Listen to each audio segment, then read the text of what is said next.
Hello and welcome to Genealogy Quick Start. How are you? You know what to do if you are here. Please let us know where you are and which genealogy group you are a member of. Thank you so much for being here. My name is Shamele Jordon. I'm the producer and host of Genealogy Quick Start. Today, of course, we invite you to join and subscribe to our newsletter. Of course, you know this show is available live on YouTube. You can watch it live on Facebook. And of course, it is a Philly Cam show, so you can watch it on Philadelphia's public access station. If you subscribe to our newsletter, you'll get to know about our upcoming shows. So, what do we have going on today? I'm so excited to share with you two new ideas. One is a quick start, and the other is a new format that we have come up with called Four Keys on One Branch. So we're going to take one person, one family branch, and Jim and Michael are going to provide four keys that helping them to get to the bottom of their family history. And today I am going to share with you wills, codicils, and their clues. I had no idea what a codicil was. I still am I get what it is in general, but it's really interesting. You want to make sure that you are looking for everything with regards to your ancestors' wills or those that you are researching. So that's what we're going to talk about today. So let me bring on the best starters in the whole wide world. First up, columnist and editor James M. Beidler. Hey, Jim. Hello there. And genealogy tip of the day. I think he's shaking his head back there, Jim. Michael John Neill. So what's that head shaking going on there? I think that's the Michael John Neill bobblehead. That is impersonating him. Yeah. That is the bobblehead. That's where we're gonna leave that for today. Yes. $29.95 plus tax. I gotta get one of those bobbleheads. Check out the website. One of those green kind of stuffed animals that Michael likes to travel with on the road. He's not upstairs with me. He is the trip to Utah wore him out. He is resting comfortably. I love your animal. What's your animal's name? That one's Neely Jean. Jean is for genealogy. Neely Jean. So does Neely Jean or Jim Beidler, have you guys had, I'm going to be talking about wills today. Have you had any interesting happenings with ancestor wills or wills that you have dealt with in the past? Well, let's expand it slightly to probates. And one of my favorites is a woman named Anna Margareta Brecht, was what she was born. And she was married to Matthias Weber Jr. first. He died on her pretty young. They had one child together. And then she ends up, she's the administrator. She's still a teenager, I think. And she is the administrator of Junior's estate. It's just personal property. And she claims that Matthias Weber Sr. is hiding household goods from her that are rightly hers to administer. And it never completely settles that I can find. But then she ends up marrying a second time, and kind of gives her daughter over to Matthias Weber Sr., her father-in-law, the grandfather of the child. So it's a complex probate, and they end up doing a deed. Her father-in-law, and her grandchild is going to inherit 451 acres of land eventually. Oh wow! Yeah. So anyway, that's a complicated probate. There's more to the story, but I may make that into a future 4 keys on one branch. I was going to say, this sounds like it's juicy and it sounds like there's a lot to learn. Yeah, 4 keys, 1 branch. That's perfect for that. Right. Well, any interesting wills or probates, and anyone watching, whether it's live or recording, do you have any interesting will stories? You can put it in the comments. Michael? Well, my children have a step great great grandfather who was a Greek immigrant, Panayotis Varakis. So we're gonna throw out some non-German names here, but he died in Chicago in 1947, and he gave his entire estate to his ex-wife, even after she had married somebody else after they divorced, which was a little bit atypical. You normally don't. I thought maybe he's going to leave it to a kid, but no, he didn't. All to his ex-wife. Wow. There's a lot more to that story too, but you just never know what you're going to find. Where there's a will, there's a way. There's shenanigans. And shenanigans, that too, yes. And some really nice, kind things as well that you get to learn about who the person is. And also, they're stingy bastards. You can see that as well. Okay, tell us how you really feel. I think there's a story there too from the sense of it. Hey, we have a real all-star team tuning in tonight, Shamele. We do. We have Judy here from Chicagoland and Effingham. I like to say that too. Effingham County Genealogical Historical Society, and Valerie Ann, the president of the Genealogical Society of Pennsylvania. And we have Cynthia Cruz, Topeka Genealogical Society in sunny Kansas. Yes, indeed. Thank you so much. So Jim and Michael, I'm talking about wills later today, but what are you talking about? Well, I think we're talking about a man named Ira Sargent, if memory serves, and the examples were based on him. There's a lot. I struggled with him for a long time for reasons that we'll talk about in some of the this looks like a good one here. Dead but not buried, like he did die because he's been dead for 109 years or so, but he I'm not sure, probably buried. Not sure where he's buried. And we'll talk about that little seemingly oxymoron when we get to one of the examples. Good old second great grandfather Ira. So this we're calling 4 keys for 1 branch, and your branch is Ira Sargent. So did you want to tell us a little bit about Ira? Well, for a long time, Ira just seemed like he was dropped off from a UFO. He was born in, I'm pretty sure it's Ontario, but for a long time I wasn't sure where he was born. He was raised by his stepfather, essentially, and so he's hidden in some records under that name, which for a long time I did not know what that last name was, and that's one of the examples. He moved around quite a bit. His first wife, with whom he's listed in the 1880 census, I have no idea what happened to her. She's there in 1880 and she goes poof. His children are raised by foster parents. He marries again, has a daughter. He ends up institutionalized and dies in the state mental hospital. And he was one of those that family did not talk about.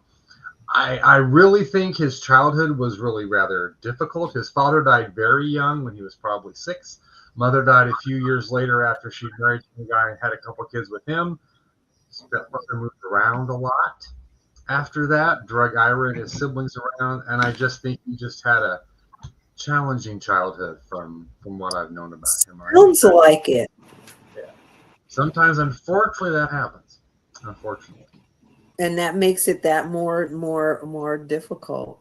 So you're going to share with us now 4 different keys to how you were able to find out about Ira. And so are you ready to share? I am ready. Pull up the first illustration and we'll go ahead and get started. So the first, Ooh. He did not have a will because he died a pauper, but I'm glad you mentioned that you should always look for one, but Ira did not have one. No, sorry. Here we go. That's okay. So use different names is different key names number 1. And I really probably, as a part of key number one, not just use different names, but look for every possible source, because how I initially found him was in an 1856 Iowa State Census. He was enumerated with his biological last name. In 1850 and in 1860, as we'll see in the illustrations, he was enumerated with his stepfather's last name. And the problem was I didn't know who his stepfather was. So it was kind of hard to look for him with that other last name. But 1856 Iowa State Census had him with the right last name. That was which is not one of the illustrations. Here he is in 1850 with his stepfather, his mother, and his siblings. I think these are all his full siblings at this point. She has been married to Asa long enough to have kids with him. They are all enumerated with the last name of Landon. None of these are Landon children. They're all children of Clark Sargent, who was Mary's first husband. But in 1850 in Winnebago, they've been married for maybe about a year, if that. They're all listed as Landons. I believe the birthplaces are pretty accurate, but the last name was not. And you said in another census they were under another surname as well? In 1860, they're also under that same last name of Landon, and I think that's one of the other illustrations. I forgot to send you 1856 Iowa, which is where he is listed as Ira Sargent. This one is really difficult to read, and this one makes a couple of good comments about census records. I'm going to take my glasses off for some reason. About census records in general. The ones that we use are the cleaned up copy that the census taker took when he was reading his notes and he made his good copy to send to the Bureau of the Census. I don't think he could read what he wrote about this family when he went to write up the good copy. Ira is like Ira Ann or Ira. I'm not even sure what he intended to write there. And I forget how that gets transcribed in some databases, or indexes, but it also lists him as a female as well. The census taker wrote down something he thought looked like Ira, and maybe he kind of, dribbled after the A in Ira, thought there were a couple of N's there, so it should be Ira Ann or something like that. Oh, it ends in A-N-N. Must be a female. I'm not sure that's what the census taker, because the enumeration, I would say, yeah. I think is really, it's really off. So that, when you're looking for people in the census, you want to remember that the copy we use is the copy he made from his field notes. And if he couldn't read them, he's not going to go back and double check. He's just going to guess, because his theory is ain't nobody going to care in 150 years anyway. And here we are. And here we are. So here we are. I'm really glad that you brought up that there are multiple copies of the census. Is there anywhere where someone has noted which states maintain their censuses? Because at one time I was kind of like paying attention to that because of some of the censuses that were very difficult to read. So I was looking for the state copies. Some states, like the state archives or maybe historical library, would be the place to start looking for those.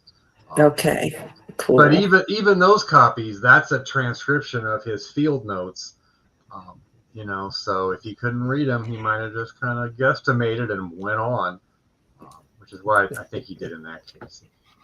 All right, that's key one. Key two is to look for extended family. Is this like cluster and fan club kind of territory? This is a little bit of cluster and fan club. In this case, it was just simply a sister who got a Civil War pension based on her sixth husband. And because of her marital history and her relationship history, and I think she was divorced 4 times. No, 3. 5 times.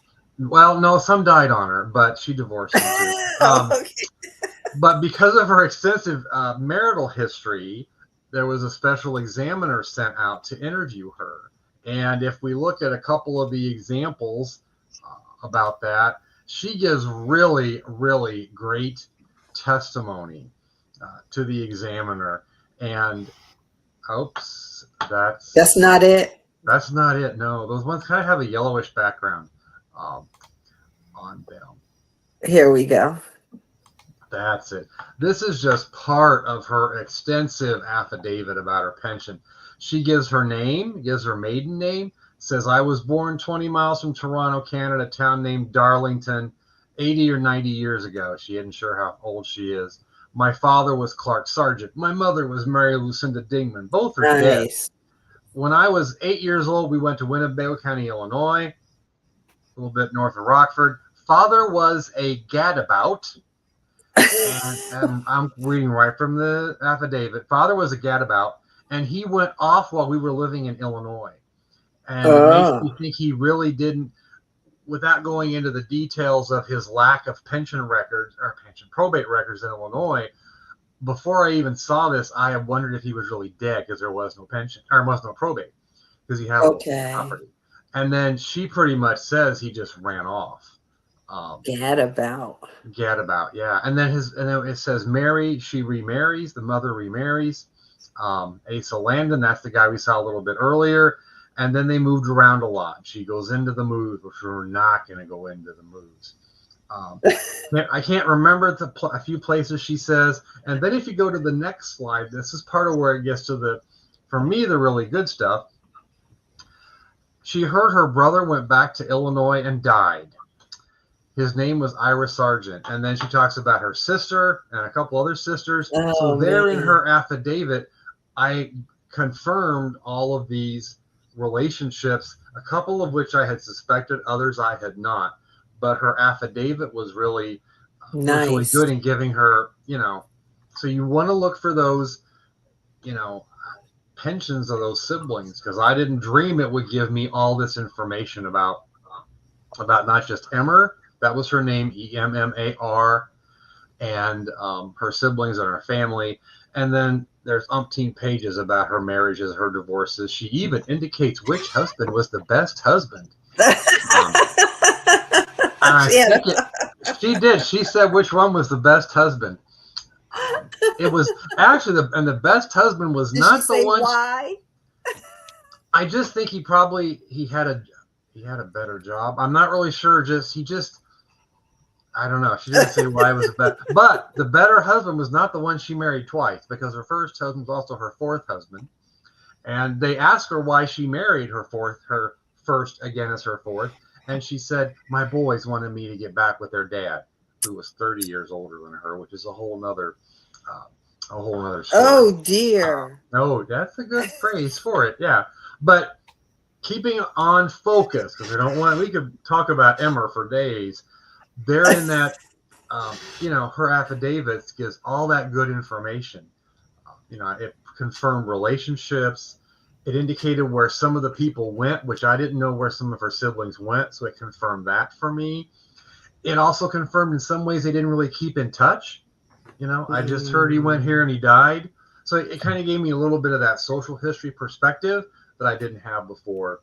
They weren't really that close. They were apparently not that close, which can happen. Well, she had all them husbands. She had a boyfriend too in between, husband number 4 and 5. Go lady. I'm digging her energy. With whom she reproduced, yeah. So, question. I love that this example uses a woman, right? When you think about looking at extended family and looking at, Civil War pensions in general, we're thinking look for other soldiers. Right. But this is a great example of a widow providing a lot of detail that we didn't from a genealogy standpoint, you want the husband or the veteran to die first, and you want the widow to survive. It's preferable if she can't remember when and where she got married. We're laughing, but those things. Or she doesn't have a marriage certificate. Exactly, or she doesn't have a marriage certificate. In this case, they're all in there. Every marriage certificate, every divorce decree is in there. Made a lot less work for me because the examiner did all that. But no, you're right. The widow, if a woman got a pension like this, it's great for the information that can be in contested widow is even better. Right. And the thing about this woman is the veteran from whom she got the pension was her 6th husband. They weren't married all that long. They had no children. you know, it was a late in life marriage for him, kind of for her. And, you know, sometimes we don't think about that. We think about the earlier marriages where they reproduced as the ones that matter, and all of them matter because all of them could generate some records and information. Look at it. Don't neglect any marriage, Mm-mm. according to this example. Any other tips on looking for extended family? Oh, no, because I want to make sure we get to key 3 and key 4 because we don't want to get locked out of the genealogy car. So, No. uh, All right. So then key number 3 is records may be in the wrong place. So you're not saying you're looking in the wrong place, or what are you saying here? well, go back to that example that you showed. I said it was a little the probate example. Um, Ira was The one that I showed when I the wasn't one that you supposed to show it? yeah, exactly. Okay. Yeah, you were just ahead of the game. Um, this was his committal when he was declared to be insane by a county court, but for some reason it was filed with the probate records. And, you know, from an exhaustive search standpoint, you look for everything on your ancestor. I get all that. I understand all that. But sometimes if we know our ancestor was dirt poor and had no money, I'm not going to bother looking for a probate. This was, you know. Yeah. And so it wasn't high on my priority list because he didn't have any estate to probate, you know. But little voice inside my head said, you should look for a probate. So I looked for a probate and I found one. I did the genealogy happy swear, and then I went and pulled the record. I thought maybe there was like a $50 savings bond in his name that they had to run through probate, as I've seen some of those. But that's not what it was at all. It was his committal papers when he was institutionalized in the first time in 1905. So it gives some information in here about him. Records from the hospital he was at in Illinois are closed because of state statute. They're closed without a court order. But the county court records are not. So it gave me his age. It said he was native to Canada, married, parted from wife, farmer. I like what it says about his religion. Not a member of any church, but when he does go, he attends the Methodist church. Methodist. You know, there's a method to the madness, I guess, in that case. And that was the bulk of what was, and there were a few other details, but this was the bulk of the genealogy information. But again, this was not where I expected to find it. It was in with the probate papers. You know, normally, and this was even before he died. You know, you think about when to look for a probate. Usually you wait to look for a probate until they're dead. That's usually how that works. And, you know, I just stumbled on it because even if, you know, methodology would say, well, he died in 1916. You start looking for that probate in 1916, not 1905. But not that early. You know, exactly. But because it wasn't really a probate, it was, you know, filed when it was started, which was 1905. So you don't think that this wasn't the county's way of filing these? This was just a huge mistake. I think for a lot of these, I think that's where they filed them. But again, that was something I've seen these in other Illinois counties, and they're not filed this way. They're filed as a separate court that heard these cases, and it's a little separate series of record. But for some reason, they just dumped them in with the probate. It just goes back to look at everything. You know, look. We talk about exhaustive searches. Sometimes there's what I call brute force searches, where you just look at everything and anything that could give you any clue. Leave no record behind. That is true. That is true. So that's key number 3. Key number 4 is dead but not buried. What does that mean? So if you pull up Ira's death certificate example, there we go. I love this death certificate. I like to show this because people always think, well, all your death certificates have all these names and information on it. And I like to show them this one because this one has date of birth unknown, birthplace unknown, something else unknown, parents. We're just tired of writing unknown, so we got ditto marks on all four of those boxes. But if you look at the burial, which there should have been an image that zoomed in on the burial portion of the. Let's see. There we go, of the death certificate. Then it says place of burial or removal, Chicago. That, and then there's no date, and that's as specific as it gets. It just says Chicago. There was a note in his file that his body was actually given to the Illinois, what was then called the Illinois Demonstrators Association, which the bodies were donated to science for medical study by medical students. And then after they were done with the remains, they were supposedly cremated and then placed somewhere in some cemetery in Chicago. But when I contacted the modern descendant of that group, that has a new name, they said, well, they were just put somewhere in Chicago. We have no records that go back that far, so we had no idea where that person's ashes would have been interred or spread or whatever happened to them. And I sometimes joke that maybe his skeleton was kept by some medical school and could be hanging somewhere in some biology. It could be. It sounded like they weren't trying hard enough. Whoever. Yeah, well, you know, it was 1960. The thing is, the reality of this was these were mental patients from the state hospital. Bodies were unclaimed because his was not claimed by his family. And so there wasn't, you know, nobody cared. When nobody's advocating for that, that's when that's when people fall through the cracks. So I see sometimes on these in this area now they have like a checkbox like buried, cremated, removed. And so yeah, the date, the burial date's not there. So wow, Ira's just floating around. We have to give Ira a burial. He's just somewhere in Chicago, is what I was like. It says here. That's.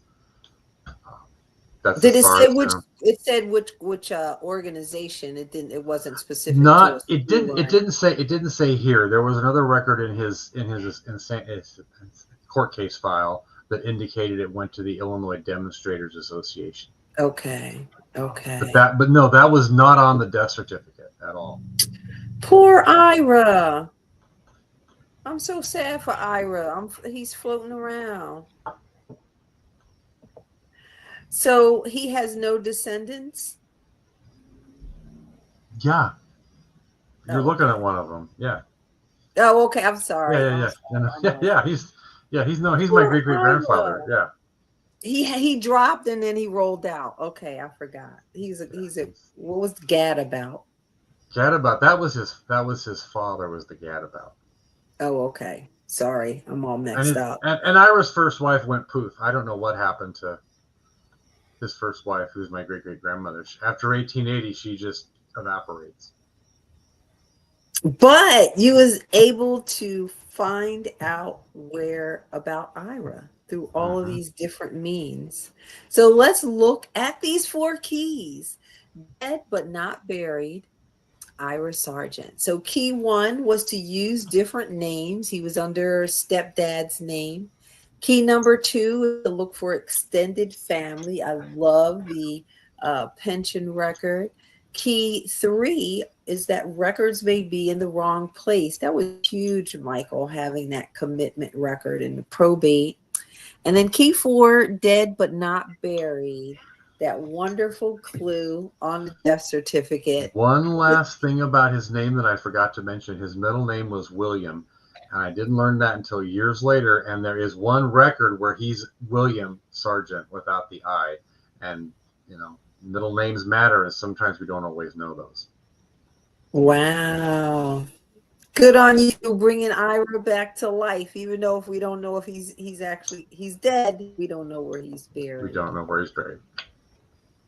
Thank you so much, Michael. Thank you, Jim. We are going to get ready for our next episode. Take care. Thanks, guys. 1 second. All right. I was just having some fun one day, doing some work, and I came upon something that I definitely felt I needed to share with you. Let me bring Michael back, and we'll talk about what's going on. Hey, Michael. Hey. Thank you so much for staying with me. Oh, that's not a problem. So for this quick start, we are going to talk about wills, codicils, and their clues. So before we get started, Michael, would you define what a codicil is? If I had known you were going to ask me, I would have looked that up. No, Uh, I, it's an addendum. It's an addendum to a will. Typically, it's to modify one specific portion of a will. It's cheaper than drawing up. So if your tightwad ancestor already had a will and wanted to just simply cut out one child, instead of redoing the whole will, they could just have a codicil written that would say, Clause 4, where I give money to Susie Cusey, she's done. She's toast. That is to be given to the other children, whatever. And it wouldn't, since it doesn't, it was cheaper and faster to draw up because it only modifies one. Usually it's one part. Usually they're irritated with somebody and they want to change one thing, and it's cheaper to draw up instead of redoing the entire will document. and I didn't know that they had like these paper shortages like during the colonial era. So they definitely would have been doing in early America some codicils. All right, cool. So we're going to talk about wills, codicils, and their clues. So the person that, well, I'll give you the scenario. Let me show him right now. I was doing research, and you know how you're reading these wonderful articles and they tell you, what this happened that has to do with a record. And so I was researching this man named Thomas Harrison, and I learned that in the will of a very famous man, Anthony Benezet, that he left money in his will to Thomas Harrison. And he was doing this because of how he was helping the Africans that were living in Philadelphia. And so Anthony Benezet, this is him, 1713 to 1784. He was one of the early abolitionists. He was known for, that picture on the left is the one that like we all see, like that is the Anthony Benezet picture. When you see that, you say that's Benezet. He was known for teaching the quote unquote colored children. He was a teacher, and he was also a Quaker. And so I was curious, like, is this true? This article that I found in JSTOR said this was true. So we always want to get to the article, to the actual will. So, of course, I went to Family Search Labs and did a quickie search for Benezet. So this is what it looks like. Michael, you find anything good lately in Family Search full text? Oh yeah, there's always something new, it seems like, in full text search. It is great. And so this is where you go to and you could put in your search. And so I put in a search for Anthony Benezet, and I could not get his will. All I kept getting, Michael, was his this A index. reference to the index, yeah. Yeah, it was driving me crazy. So let me slow up because I'm going too fast because I'm getting excited. And so let's talk about wills and codicils. So step one is to locate the will and associated documents. So that's what I'm trying to do. Find this will. And when I did the search, it was like no will. It was like all of this stuff. And so I thought about you, Michael, and you always talk about searching in different ways.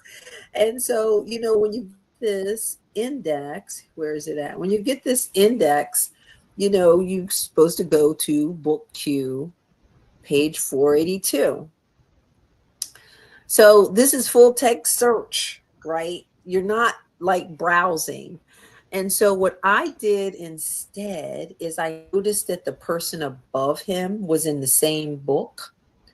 And so I went and I searched for him because I figured there was something wrong with how Anthony Benezet's name was transcribed. And it definitely was. So once I used Adam Browse, I went and got Adam Browse on page 464, and then I just went forward to page 482, and there was Anthony's deed.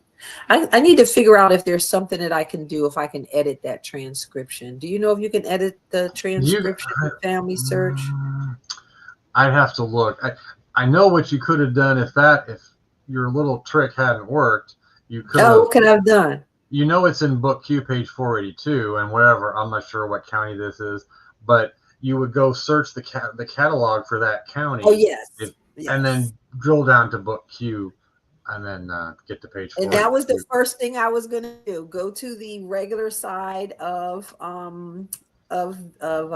Family Search and see if I could get the images for this. So this is Philly, by the way, and I'm not even sure if the Philly images are available over there. But yep, that would have been the next thing that I would have done. So, okay, so I found his will, which was cool. And so there it is. And so step 2 is what's step 2? Transcribe the will. So we don't have to do a lot of work nowadays. Here's his will at the bottom. And his name looks pretty okay. Like, I don't know why it would have come out so bad. But yeah, doesn't his name, it looks pretty okay. Yeah, but the AI does a lot of weird. I mean, full text search is great, but it does some weird things to names that a person would think are pretty easy. Because a human is not reading it, a computer is reading it, and a human would say that's Anthony, whatever that last name is, but a computer sees letter, and doesn't always look at it in context. It's not. I don't think it's quite to that. Yeah, it's not perfect, even though it's really good. But when I was looking through here, we're going to transcribe. So we don't have to go through all the work now. We just have to grab the transcription that's available for you in the Family Search Labs and save that. All right. So, what did I want to say? Oh, so when I looked at the will, Michael, Thomas Harrison wasn't even in there. So I'm like, is this article lying? But I went in and I kept looking, and what I came up with is, let's see if I have it. So they had the will, and then I just kept going until I stopped seeing Anthony Benizet's name. And when I did that, I came up, the next thing was Anthony Benizet. And again, he has this codicil. And so this is what Michael was saying. He's making kind of like an amendment, right, Michael, exactly, to his will. Are codicils generally like this, like one after the other, or could they possibly be far apart from each other?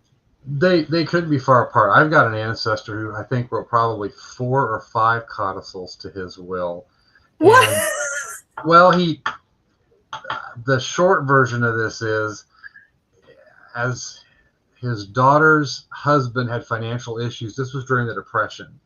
And when he realized his son-in-law was having financial troubles, he had a codicil about his daughter's inheritance to protect it from son-in-law's debts. And then son-in-law committed suicide. And so then a codicil was written because her status had changed. And then when she eventually died before double great grandpa did, and he had a third codicil that took the money from her and went to her children and appointed a guardian. And I think there were a couple other codicils in there, because most of them dealt with, as the son-in-law's financial condition deteriorated, he's tweaking what he gives to his daughter because of what's going on with her husband. Right. And even after he dies, he still tweaks the son-in-law's daughter's part a little bit because of what's going on. But they were codicils because it didn't affect the bequest to the other 4 children, because he didn't see their situations as changing. But what was going on with the one daughter was a lot of things in flux there in the last years of that ancestor's life. and he wanted to make modifications, and so he's got a codicil, and it's a rather lengthy document because the codicils are as long as the will.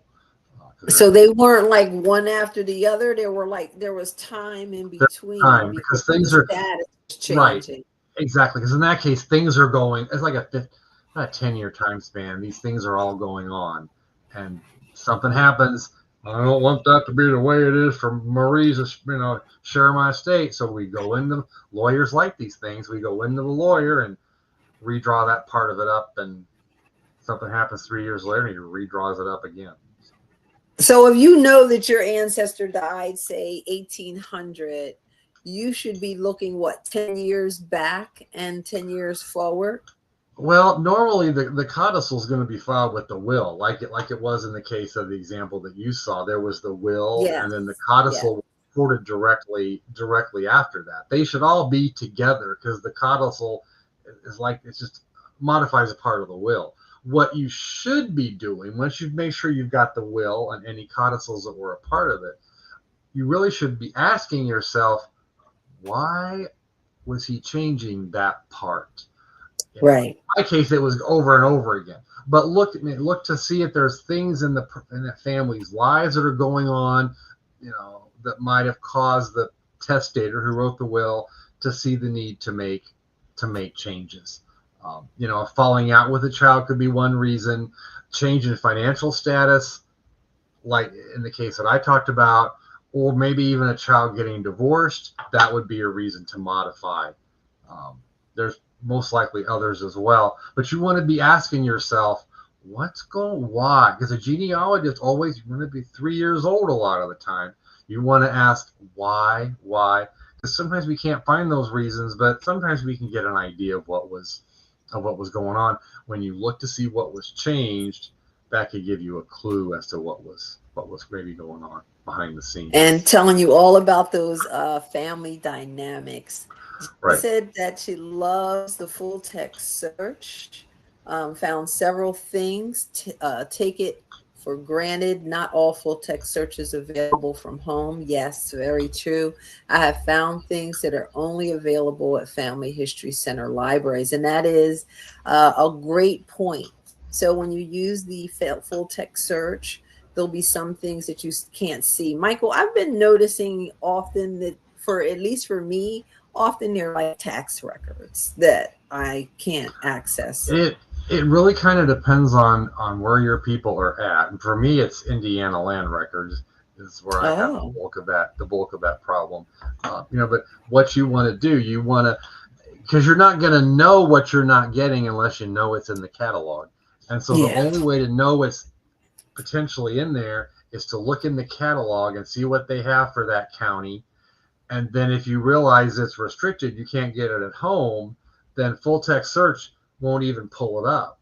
Right. You'll have to be, as Jenny mentioned, you'll have to be in a Family Center affiliate site, and then it will come up in your full text search. But if you're at home, like when I search for those Indiana deed people at home, it doesn't show up at all because I'm at home and I'm not on one of their computers on their network. And sometimes they just don't even have it, like you said. Right. So, but so that's check to see too, if your local library is a Family Search affiliate library, and if they are not, go to Family Search and do a Google on how to become, and share that link with your library to ask them to join up. I don't think it costs any money. It's really going to help their patrons more.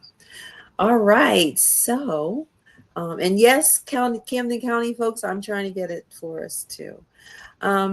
Let's see, next up, my next would be, we just did transcribe the will. And then I love this part that Michael talked about, summarizing the will with AI. Let's look at what I did with that. Where is it? Okay, here we are. All right, so I created a document for this work where I call it document work. This book right here, everybody should have. It is the BCG's Standards Manual.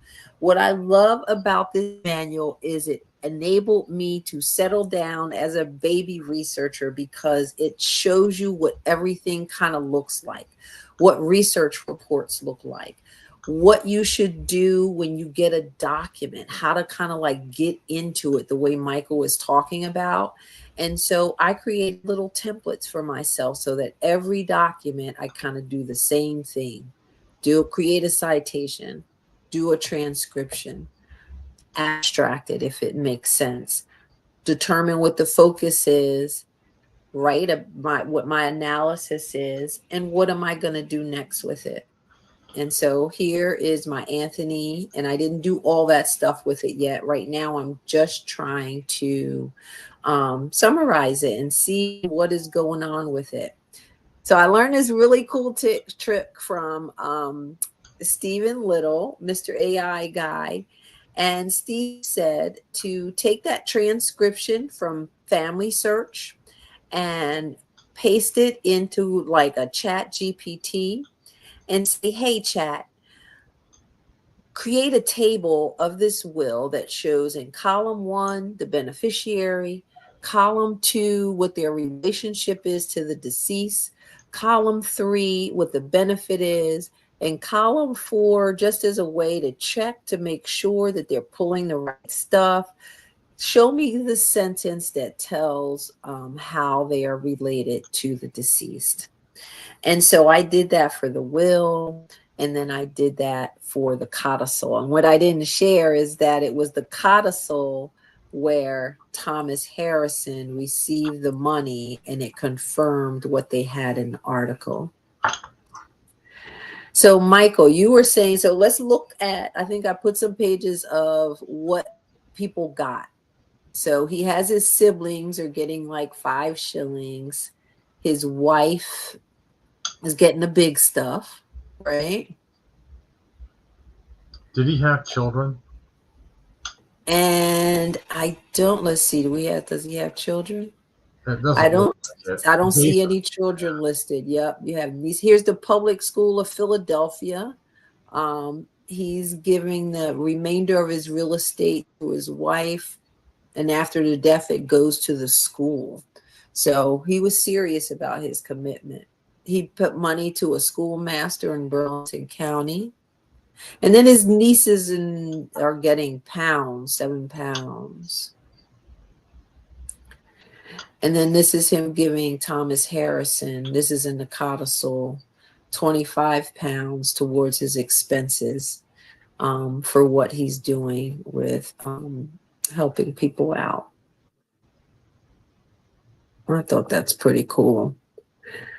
And so, yeah, here's all his, and then he's giving a Black woman, he's giving her 5 pounds, oppressed and much afflicted. And then he's giving his servants 6 pounds, 5 pounds. This is all in his codicil. Why do you think this is all in his codicil instead of his first will? Because something prompted him to make these changes. And that sounds like kind of a cop-out answer. But the thing is that in this case, it's really hard to tell just what, he originally left him out. He might have had a change of heart. Maybe his finances were a little better and he felt he could afford to do it at this point. Those would be the first couple things that would come to mind with that. Yeah. He's not leaving somebody out. He's not changing a bequest to somebody. He's adding people. Mm-hmm. So maybe he just felt he was in a better state to do that. Maybe he had a change of heart. I do notice he left his siblings get 5 shillings, which would be a token amount to say. Yeah, I know. I was wondering. I mean, that pretty much is simply to say you can't say you're left out. I gave you that. I mean, we're laughing, but that's the legal reason that's in there. You can't say, because otherwise you could say, well, you left me out. You were supposed to give me what you gave the housekeeper. And no, I didn't. I meant 5 shillings, and it says 5 shillings. You were not forgotten. That's usually why that's in there. Those kind of minuscule amounts. Okay, I was wondering about that. I was like, is he trying to, he's supposed to be like this nice guy. Hopefully he's not like sticking it to his brothers. Well, I mean, the thing is, we're kind of joking about it. He could have easily given them something earlier. They might have been in the financial situation where they didn't need anything, and some of these individuals were more, needed it more than some of the others did. So it's hard to say. Maybe he, didn't think his wife needed as much money at this point. Without looking in detail at his financial situation, because that could impact why he's doing these things too. Right. So that's when you'd want to get the probate and check that out as well. No, this is cool looking at it that way. Is anybody who's watching, have you tried this AI trick? It's a lot of fun. So we're summarizing with AI. We're analyzing the beneficiaries and the benefits. That's what Michael and I were just doing. But it looks like all the real estate went to his wife and then for these schools, which I think is phenomenal.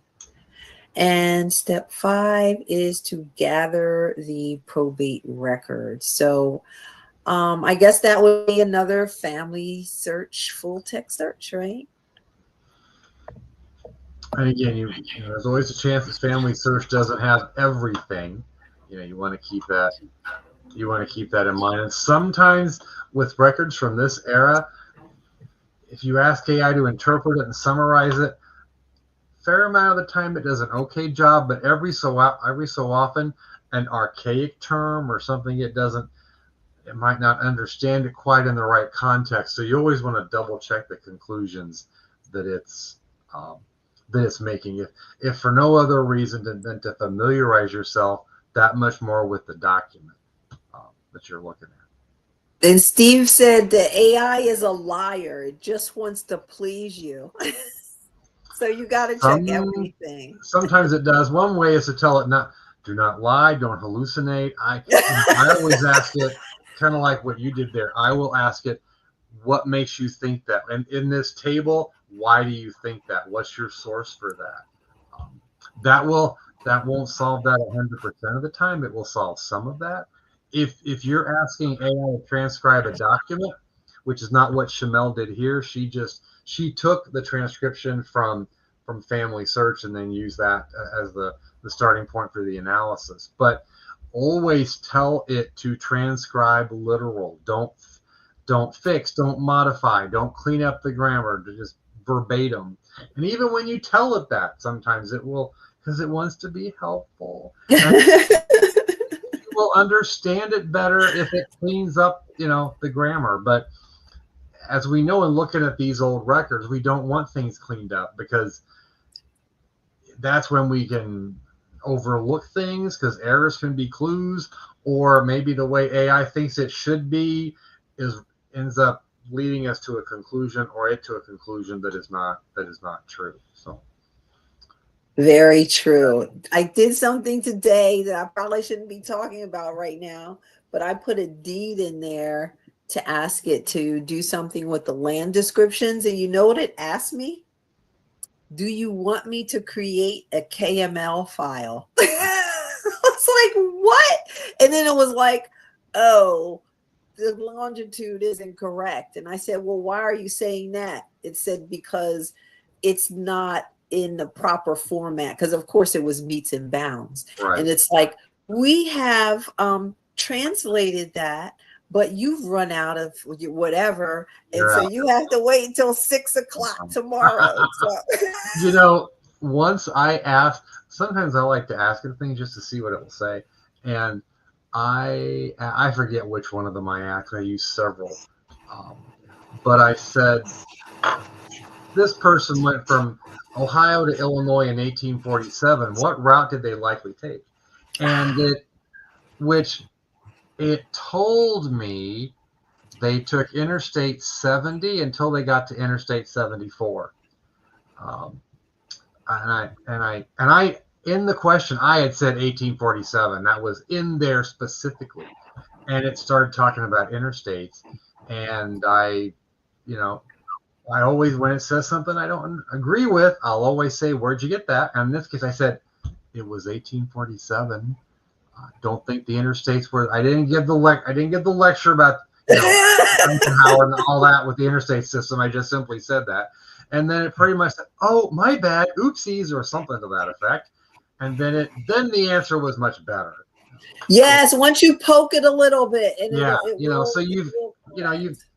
It's like others have said. You want to think of AI as your research intern, not as your assistant. You just give a task and they can do it and don't need to be constantly watched. It's an intern that you have to show how to make coffee and talk about how to make copies and all those things. You've got to be on them constantly. Yes, I agree. That's just the nature of it at this point. Have fun with it, though. That's the main thing. There's things they can do to help you analyze things. And save some time for yourself. All right, so let's look at these steps for wills, codicils, and their clues. Step 1, locate the will and associated documents. Step 2, transcribe that will. Step 3, summarize the will with AI. Step 4, analyze beneficiaries and benefits. Step 5, you want to gather the probate records. Michael, everyone, thank you so much for being here tonight. I appreciate you, Michael. And Jim, have a wonderful evening.